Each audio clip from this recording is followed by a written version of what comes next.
আজ সকালে ভারত পাকিস্তানের 3টি বিমান ঘাঁটিতে ভয়ানক এয়ার স্ট্রাইক করে। পাকিস্তানের ডিজিআইএসপিআর এটাকে ভেরিফাই করেন। भारत अपनी नंगी जारहियत को जारी रखते हुए कुछ देर कबल उसने अपने तैयारों से फ़ज़ा से ज़मीन पर मिज़ाइल दागे हैं। नूर खान बेस पाकिस्तान एयरफोर्स की मुरीद बेस और शोरकोट बेस को निशाना बनाया गया है। কেন এই হামলা হলো, কোথায়, কবে এবং বর্তমান পরিস্থিতি কী, সবিস্তারে আলোচনা করেছি আমরা আজকের ভিডিওতে।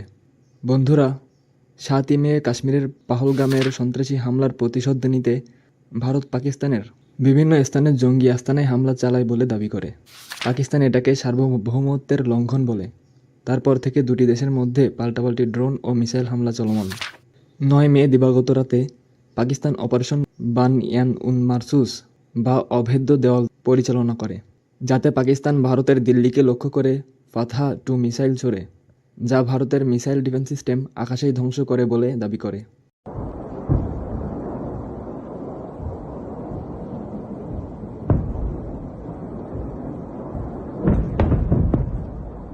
এবং এই হামলার জবাবে পাকিস্তানের 3টি এয়ারবেসে হামলা চালায়। भाईजान नूर खान बेस में आके गिरा है। ये अटैक हुआ है नूर खान बेस पे, बिल्कुल घर के सामने। अब যেগুলো হলো নূর খান এয়ারবেস, যেটি রাওয়ালপিন্ডিতে অবস্থিত, ইসলামাবাদের কাছে ও পাকিস্তানের সেনাবাহিনীর সদর দপ্তরের পাশেই অবস্থিত। মুরিদ বিমান ঘাঁটি, যেটি চাকওয়ালে অবস্থিত, পাকিস্তানের ড্রোন যুদ্ধ পরিচালনার অন্যতম কেন্দ্র। রফিকি বিমান ঘাঁটি, যেটি শোরকোটে অবস্থিত, পাকিস্তানের JF-17 ও মিরাজ স্কোয়াড্রনের মূল ঘাঁটি। ভারতের হামলায় পাকিস্তানের সামরিক অবকাঠামোর বড়সড় ক্ষতি হয়েছে বলে দাবি করা হয়, যদিও পাকিস্তান বলছে অধিকাংশ ভারতীয় ক্ষেপণাস্ত্র তারা প্রতিহত করেছে, কিন্তু প্রতিবেদন অনুযায়ী বেশ কিছু গুরুত্বপূর্ণ সামরিক সম্পদ ক্ষতিগ্রস্ত হয়েছে। পাল্টা জবাব হিসেবে পাকিস্তান ভারতের পাঞ্জাবের বিমান ঘাঁটিগুলোতে ক্ষেপণাস্ত্র হামলা চালিয়েছে, যার মধ্যে পাঠানকোট ও উধমপুর রয়েছে।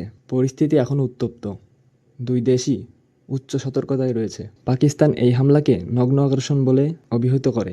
পাকিস্তানি সামরিক বাহিনী বলেছে তাদের বিমান বাহিনীর সমস্ত সম্পদ এখনও সচল এবং তারা পাল্টা প্রতিরোধে রয়েছে। প্রধানমন্ত্রী শাহবাজ শরীফ জরুরি বৈঠক ডেকেছেন এবং যুদ্ধ পরিস্থিতি নিয়ে পর্যালোচনা করছেন।